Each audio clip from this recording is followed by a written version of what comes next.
Hello, everyone. I'm Leonel August Rodriguez, the VP of Business Development for Access Medical Labs.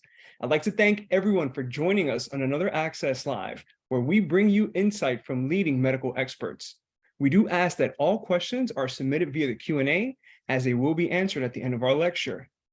Today, we have a very special individual whose passion in providing patients with the best health goes beyond her medical practice. She has taken inspiration from a family member's cancer recovery using alternative methods and has used this as a catalyst to change her patients' lives utilizing alternative and functional medicine therapies. She is a graduate of the University of Michigan Medicine School and is board certified in internal medicine, having completed her residency at the University of California in San Diego. Without further ado, from LifeWorks Wellness in Clearwater, Florida, Dr. Neena Iyer. Thank you so much for that gracious introduction, Leo. I'm honored to share today about the health effects of environmental toxins. During this presentation, my goal is to answer the question, is it possible to thrive in a toxic world? We are unfortunately experiencing an epidemic of poor health in the United States. Despite spending trillions in healthcare dollars each year, we have had even declining health among children and young adults. We can see here the rates of autism, 1 in 40, asthma, 1 in 10, ADHD, 1 in 10, depression, 1 in 2 people, and cancer, 1 in 2 people will develop cancer throughout their lifetime.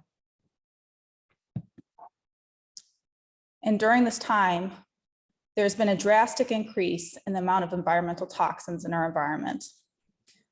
80,000 chemicals are in our environment that did not exist prior to 70 years ago.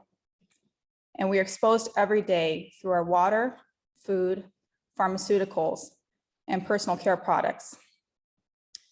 And very few of them have been tested for long-term health safety. Today in this presentation, I'd like to hone in on one particularly deadly poison, which is the pesticide glyphosate. This has been applied widely throughout the US and throughout the world since 1974, with 19 billion pounds applied worldwide since its introduction. It is actually branded as the pesticide Roundup, and you might even use that around your house. I've heard of that. And this pesticide robs us of our health over time. This is a very important slide. I'm going to be explaining more about the health effects of glyphosate. First of all, it was actually patented as a chelating agent. What exactly is a chelating agent?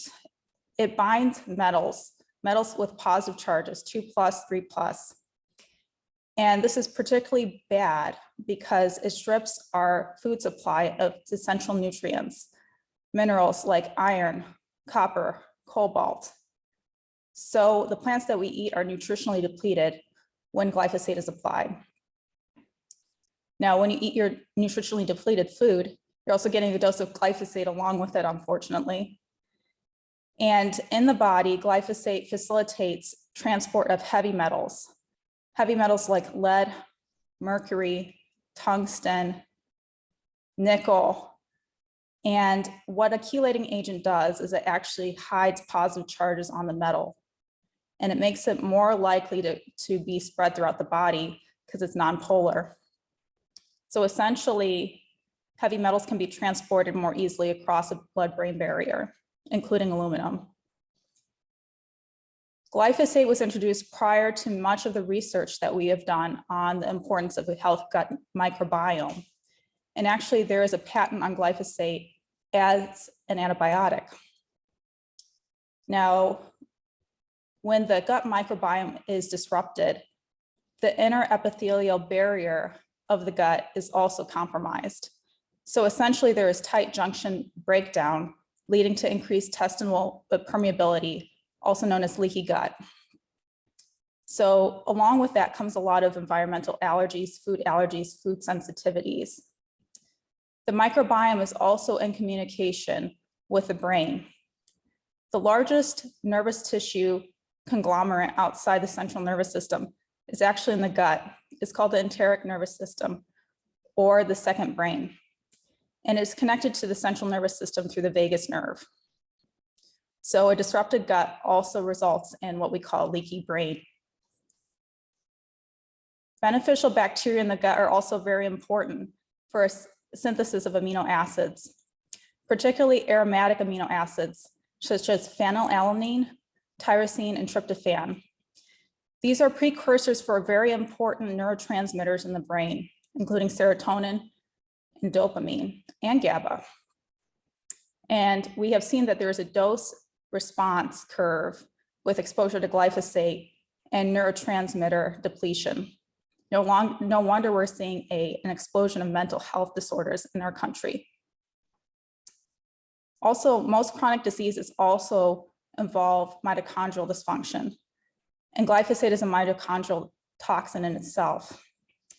Glyphosate disrupts the membrane potential of mitochondria, and we know that the proton gradient in the mitochondria is essential for driving the production of ATP, which is the energy currency of the cell.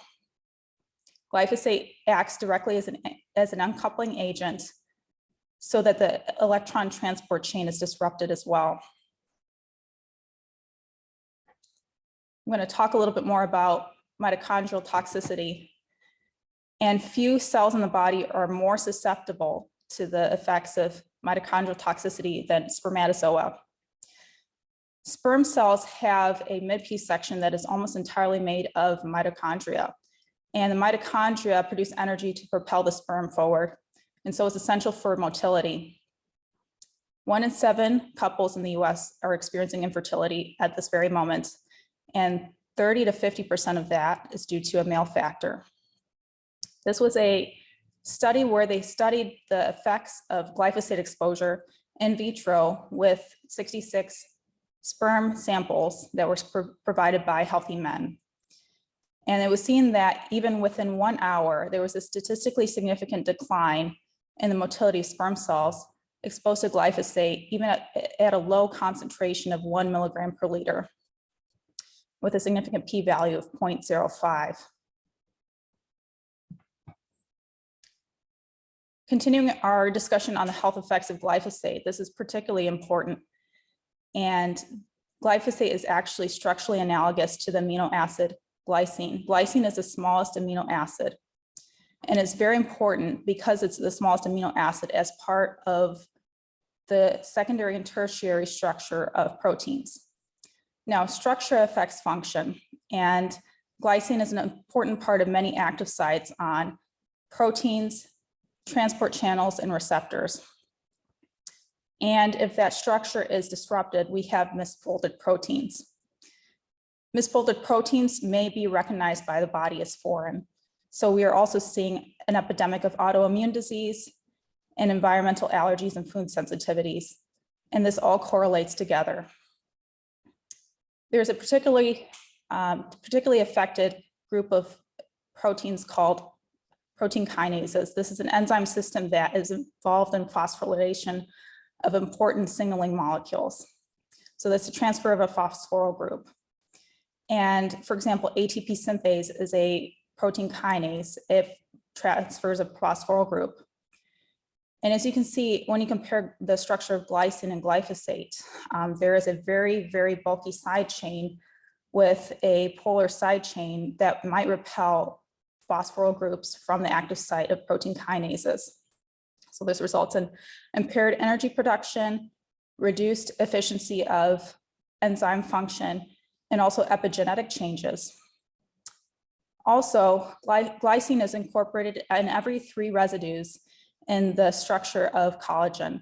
Collagen is a triple helix, and glycine is incorporated in every 3. And you can imagine if glyphosate is incorporated instead of glycine, you have a decline in the structural integrity of collagen itself. We've seen a lot of patients now develop problems with joints and mobility, and particularly hypermobility, which is called Ehlers-Danlos-like syndrome. And this is because they have decreased integrity of their collagen. Another enzyme system that is particularly sensitive to the effects of glyphosate is the cytochrome P450 system in the liver. Now, this system is very important in phase 1 detoxification in the liver. and that is responsible for activation and detoxification of pharmaceutical drugs and environmental toxins. So glyphosate is a little bit of a double whammy here because it's toxic in itself and it disrupts the detoxification of other environmental toxins. The cytochrome P450 system is also very important for the synthesis of important steroid hormones, such as testosterone. We're seeing many men struggle with low testosterone levels. And there's a particular CYP450 enzyme called aromatase that is inhibited by glyphosate. And the aromatase enzyme is responsible for conversion of estrogen into testosterone. It's also important for synthesis of cholesterol, which is another important detoxification molecule, as well as vitamin D. I'm sure you've seen many patients, and I'm included in this category where no matter how much time they spend in the sun, they can't get their vitamin D levels up. And that's because there's impaired activation of vitamin D in the liver and the kidneys. Over the years, we've tested thousands of samples in our patients looking for glyphosate in the urine, and we've not seen a single negative sample. Unfortunately, this is all over the place. It's in the air, it's in the groundwater. This is a particularly high level of glyphosate in the urine. But even if you eat entirely organic, it's difficult to get away from getting some glyphosate in your body. And that's because glyphosate is present in the air and the water. This is a study that found more than 75% of air and water samples in Mississippi, which is a highly agricultural area, was contaminated with glyphosate and its degradation product. And even if you eat organic, there is some cross-pollination, rainwater, soil contamination, wind drift. It's just very difficult to get away from this. So this was a very interesting study looking at trends in glyphosate usage in agriculture and the increase in 22 major health conditions over the past 20 years. And I'll be honest, I fully recognize that correlation does not prove causation, but as you'll see in the next few slides, when there's smoke, there's fire. And I'm going to hone in on a couple of these different health conditions and how they've escalated with increasing glyphosate usage. The first is autism. So autism has been dramatically increasing over the past 20 years. This is a graph that shows the number of 6-year-olds diagnosed with autism since 1993. As you can see, there's a dramatic increase. Now, studies have shown that this is actually due to more children developing autism rather than improved diagnostic methods. We can see here that there's a significant correlation with glyphosate usage on corn and soy in tons and the development of autism in 6-year-olds, with a very significant correlation coefficient of 0.997. So if you imagine why this could be, it's because glyphosate disrupts the gut, and through the gut-brain axis, autistic children are particularly susceptible to this, as well as glyphosate also inhibits the conversion of glutamate, which is the cytotoxic neurotransmitter, into glutamine. Finally, we talked about how glyphosate is a chelating agent and can facilitate the transport of aluminum across the blood-brain barrier. All this together, it's no wonder that more children are developing autism. Glyphosate is also a class 2A carcinogen, which means that it's likely to cause cancer. And we're seeing exploding rates of cancer, unfortunately. This was the same study looking at the rates of cancer over the past 20 years and glyphosate tons applied to corn and soy. And we can see here significant correlations between liver cancer, kidney cancer, and bladder cancer with significant correlation coefficients. I want to point out here that these are detox organs that are particularly susceptible and have a high insult from glyphosate itself. Also, endocrine cancers. Glyphosate's an endocrine disruptor. And we can see here rates of thyroid cancer and breast cancer significantly correlate with amount of glyphosate applied to corn and soy. Glyphosate itself is actually an estrogenic compound. It mimics the effect of estrogen and promotes cancer cell proliferation at a very low dosage. The verdict is out on Roundup or glyphosate and cancer. In fact, the manufacturer has had to pay out billions of dollars in suits, just underlying how significant the correlation is between Roundup or glyphosate usage and cancer development. And it's no wonder if glyphosate is substituting for glycine and all the epigenetic effects and protein misfolding down the line, it's no wonder that patients are getting cancer. Here are two heat maps, and I want to show the one on the left first, and that's a heat map of agricultural use of glyphosate. Now compare that to rates of cancer death in the US, and you can see at highly agricultural areas, the Midwest where I grew up, patients are getting cancer and dying from it. This is a very similar heat map. So if you recall where glyphosate is applied, now compare that to heart disease death rates on the left and stroke death rates on the right. Now we talked about enzyme disruption with glyphosate, and particularly sensitive enzyme system is the nitric oxide synthase system. That's responsible for creating nitric oxide. And then down the road, also creation of sulfur dioxide that is converted to sulfate. Nitric oxide is important for keeping blood vessels open. And sulfate is an important part of the endothelial glycocalyx, which is primarily made up of heparin sulfate, and other glycosaminoglycans. And disruption of the endothelial glycocalyx is the first step down cardiovascular disease. So I think that's enough depressing news for now. Why don't we talk a little bit about successful strategies for detoxification? So our clinic, we test comprehensively for nutritional deficiencies, as well as chemical toxins, environmental toxins, mold toxins, and heavy metals, and that includes running glyphosate levels on all of our patients. It's important to liberate the immune system to handle these things and not have any other toxins coming into the body.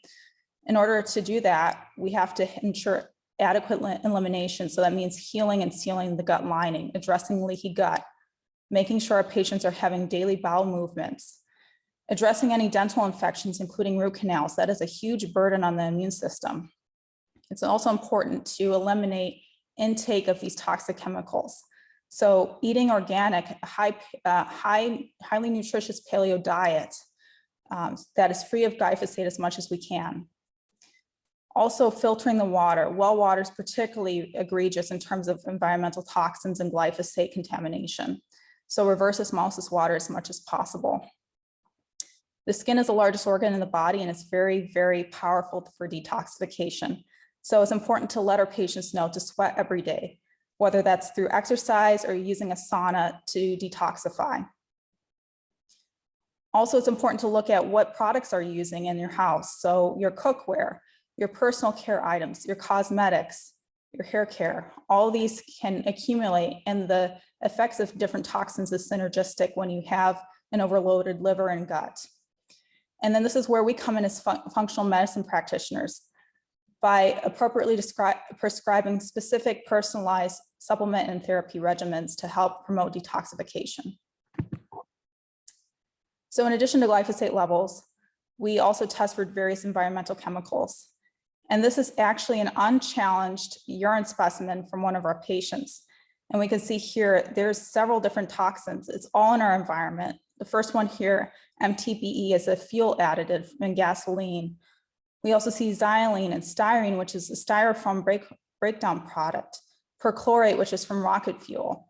So it's important for patients to know where they're getting this in their environment and do some investigation and see, okay, how am I exposed? For example, there was a patient that had very high MTBE levels, and we said, okay, are you storing your gasoline cans in the garage? And she wasn't, but it turned out that a bus was stopping outside her window every day. There was a bus stop right by her apartment, and every day that bus would just have all these toxic fumes that would just sit there and she would inhale. So it's important to think about these things.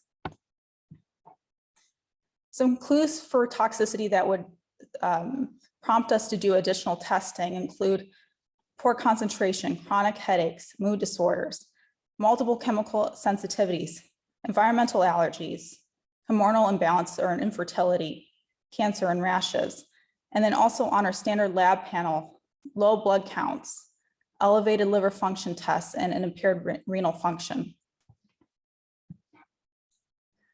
We perform live blood analysis on all of our new patients. This is just one drop of blood, and we get so much information from that. So here we see red cells, platelets, and then this gigantic toxic protein. And so this is a huge clue that the patient has impaired elimination pathways and toxicity, and we should further investigate. Now, in terms of advanced therapies, there are very many effective therapies for detoxification. So we talked about how glyphosate strips us of our important nutrients in the body. So we can actually give that back. So giving back minerals, B vitamins, vitamin C in the form of a Myers cocktail. Glyphosate is a bad chelator, meaning that it transports heavy metals to be deposited into different organs in the body. But EDTA is a very good chelator. EDTA binds these heavy metals in the various different organs and promotes their excretion through the urine. And then finally, supporting the patient's liver using IV glutathione. Glutathione is a major antioxidant and detoxifier in the liver, and that can also help detoxify the patient in addition to these different IV therapies. This is a phenomenal treatment. It's called extracorporeal blood oxygenation and ozonation, very gratefully abbreviated EBOO. So this is a phenomenal treatment where the patient's venous blood is drawn out and passed through a dialysis filter. The dialysis filter filters out pesticides, bacterial toxins, mold toxins, heavy metals, and then the blood is returned to the patient purified from all these different toxins and then supercharged with ozone. Ozone promotes detoxification and also helps regenerate the antioxidant enzyme systems that help the patient re-energize their mitochondria and also detoxify. A very effective treatment. We can actually see the amount of toxins in a beaker underneath the machine and the inflammation that accumulates. And then this is another very long named therapy called hyperthermic ozone and carbonic acid transdermal technology, abbreviated HOCAT. So this is essentially an ozone steam sauna. We talked about the skin as a detox strategy. And this basically has the patient in the sauna where they experience a whole body detoxification.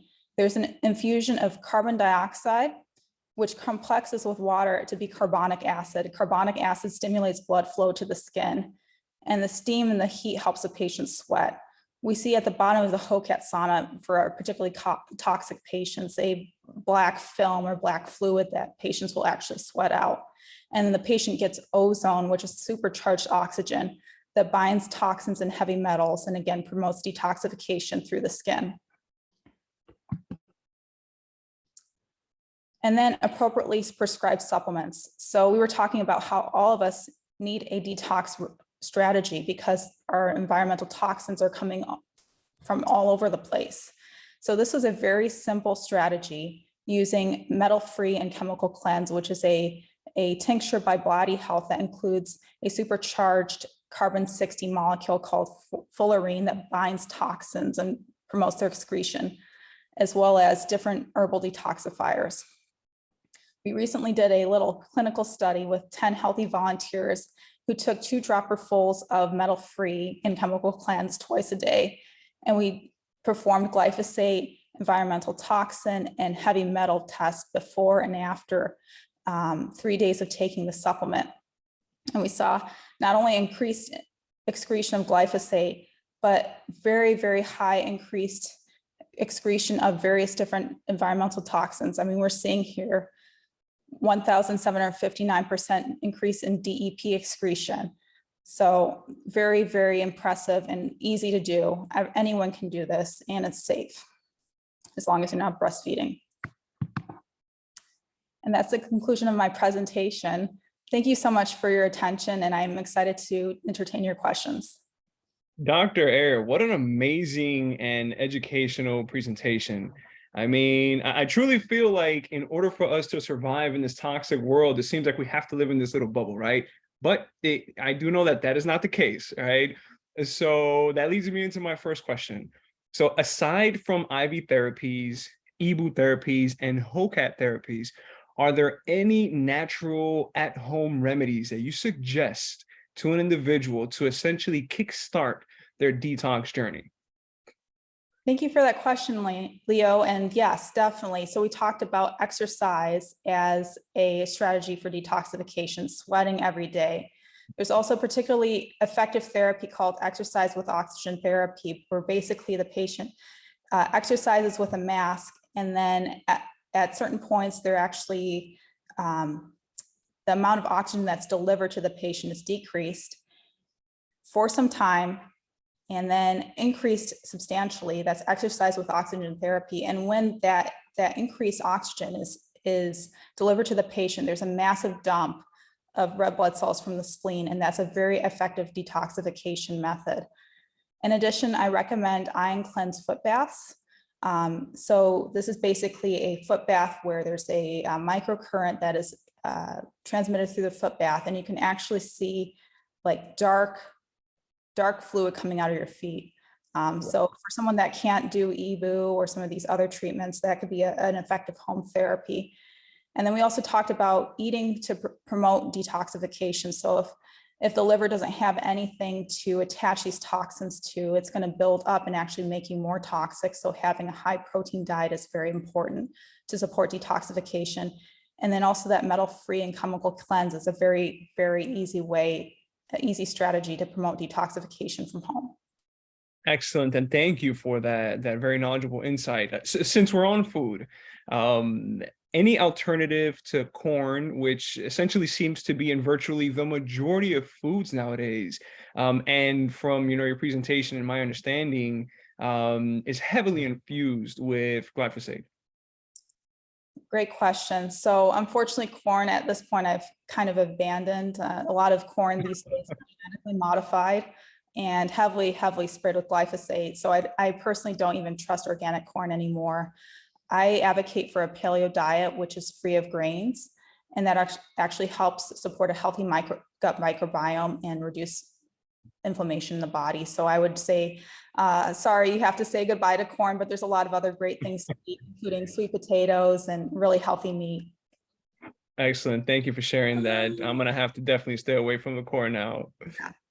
Awesome. All right. So as a parent of a child who's diagnosed with ADHD, given how difficult children are, right? What foods do you suggest we keep them away from? So that's a great question. I particularly would recommend keeping them away from sugar. Now, sugar is not only feeding a very dysbiotic gut, so bad gut bacteria, but then that also interacts with the brain, as we talked about, that gut-brain axis. So avoiding sugar as much as possible, and then avoiding inflammatory foods such as milk and gluten that can also promote inflammation throughout the body. Again, leaky gut, leaky brain. It's important to eat low inflammatory foods. Excellent.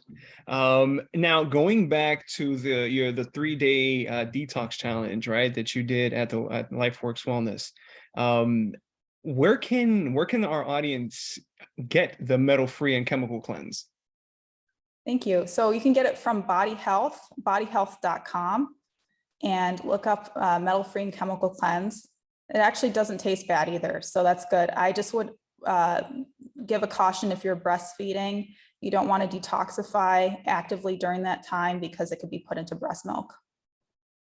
Excellent. Good point, which leads to my next question. Is it safe for children? It's safe for children, yes. Okay, excellent. And our last question before we wrap up, how can our audience reach you? Thank you. So I practice at LifeWorks Wellness Center in Clearwater, Florida. We're accepting new patients and would be happy to take care of you.